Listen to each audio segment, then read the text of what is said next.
Our channel village Vasavi vlogs. ఈ రోజు వీడియోలో నేను మీకు ఈ బెడ్ ని మార్చేద్దాం అనుకుంటున్నాను. యాక్చువల్ గా ఏంటి అంటే నేను ప్రీవియస్ వీడియోలో మా అమ్మ నాన్నకి ఒక యాక్సిడెంట్ అవడం ద్వారా అంటే కొంతమంది ఇడియట్స్ వల్ల ఎలా అయింది ఏంటనేది మీకు నేను షేర్ చేశాను కదా. సో యాక్సిడెంట్ కి బెడ్ మార్చడానికి ఏంటి అనుకుంటున్నారా? యాక్చువల్ గా ఏమైందంటే మా అమ్మకి యాక్సిడెంట్ అయిన తర్వాత 3 months she is on this bed only. So నాకు ఈ బెడ్ షీట్ ఇవి చూసి నాకు కొంచెం బ్యాడ్ వైబ్స్ ఇంకా గుర్తొస్తున్నాయి. మన బెడ్ చేంజ్ కూడా మన మైండ్ పీస్ ఆఫ్ మైండ్ కి ఎంతో ఇదైతే చూపిస్తుంది అనమాట. ఇన్ఫ్లుయెన్స్ అనేది అయితే డెఫినెట్ గా ఉంటుంది. సో మీలో ఎంతమంది అగ్రీ చేస్తారనేది కమెంట్స్ లో షేర్ చేయండి. అండ్ ఈ పిల్లోస్ కూడా ఇప్పుడు కాలికి సపోర్ట్ పెట్టడం కోసం ఆటోలో తీసుకెళ్ళినప్పుడు కానీ లేదా కార్లో తీసుకెళ్ళినప్పుడు కానీ మేము ఈ పిల్లోస్ పెట్టడము కాలు మీద, సో కాలు కింద అంటే ఉండాలి కదా సపోర్ట్గా, సో ఇవి పెట్టేవాళ్ళము. సో అందుకని నాకు ఈ పిల్లోస్ అంటే ఇష్టం లేదు ఇప్పుడు. అండ్ ఇవి కూడా కలర్ చాలా మారిపోయాయి అండ్ ఇవి నాకు చూడడానికి కూడా లుక్ అయితే నచ్చలేదు. కాబట్టి ఇప్పుడు ఈ బెడ్షీట్ ని ఈ పిల్లోస్ ని కూడా అంటే పిల్లో కవర్సే కాదు పిల్లోస్ ని కూడా లోపల పిల్లోస్ కూడా కొంచెం మెత్తగా అయిపోయాయి. సో అసలు నాకు నచ్చలేదు ఇవి, అందుకనే మార్చేద్దామని అయితే డిసైడ్ అయిపోయాను. సో మార్చాలంటే కొత్త బెడ్షీట్ కావాలి, అలాగే పిల్లోస్ కావాలి, పిల్లో కవర్స్ కావాలి. ఇప్పుడు వెళ్ళి తెస్తాను అనుకోకండి, మా అమ్మ ఆల్రెడీ తీసుకొచ్చారు. సో ఇప్పుడు నేను మారుస్తాను అనమాట. సో ఇవే మొత్తానికి ఇవి తీసుకొచ్చేసాము. 3 పిల్లోస్ అలాగే బెడ్షీట్ ఆల్రెడీ ఓపెన్ చేసి చూసేసాను నేను. ఇది కొంచెం మనకి ఫోల్డింగ్స్ వచ్చే బెడ్షీట్ అనమాట, తీసుకొచ్చిందమ్మ. మనకు ఆత్రమార్క ముందే చింపేసాం. వెయిట్ అయితే చాలా ఉంది బెడ్షీట్. ఇదిగోండి ఇది బెడ్షీట్. దీనికైతే పిల్లో కవర్స్ 2నే వచ్చాయి, ఎందుకంటే డబలే కాబట్టి 2 పిల్లోస్కే ఇస్తున్నారు కదా, ఎంత 6x6 అయినా కూడా. అయితే ఇంకొకటి జనరల్గా బయట ఏదో తీసుకుంది, దీన్ని మధ్యలో పిల్లోకి అయితే వేద్దాం అనుకుంటున్నాము. ఎందుకంటే మధ్యలో అయితే కొంచెం బాగుంటుందిలే, అటు ఇటు ఉన్న బెడ్షీట్స్కి అయితే దీనిలో వచ్చింది అయితే వేద్దాం అనుకుంటున్నాం. సో ఈ 2 పిల్లో కవర్స్ ఏమో మాకు బెడ్షీట్కి వచ్చాయి, ఇదేమో మామూలుగా అమ్మకు తీసుకుంది. సో ఇవి వేసేయాలి. అలాగే ఈ పిల్లో కవర్స్ ఇదిగోండి చింపేశాను కదా ముందే, అందుకని. సో ఇట్లా అయితే ఇచ్చారు. సో ఇప్పుడు ఇట్లా మార్చేయాలి మన బెడ్ని కూడా. సో ఇవన్నీ పక్కకి ముందు మార్చాలి అంటే పాతది అయితే తీసేయాలి కాబట్టి తీసేస్తాను.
సో చూసారు కదా, ఫైనల్ గా ముందైతే గనక ఆల్రెడీ బెడ్ కి మేము బెడ్ కవర్ అయితే తొడిగేసే ఉంది కదా, దానిపైన ఉన్న శాండ్ ఏదన్నా మిగిలిపోయి ఉంటే కూడా అదంతా నీట్ గా దులిపేశాను.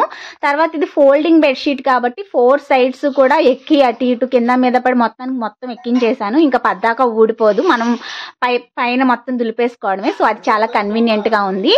తర్వాత పిల్లోస్ మూడిట్లకి కూడా పిల్లో కవర్స్ అయితే తొడిగేసి మొత్తానికి ఇట్లా రెడీ చేసేసాను. నాకైతే చాలా బాగా నచ్చింది. ఫైనల్ గా మీకు ఎలా అనిపించింది అనేది కమెంట్స్ లో షేర్ చేయండి.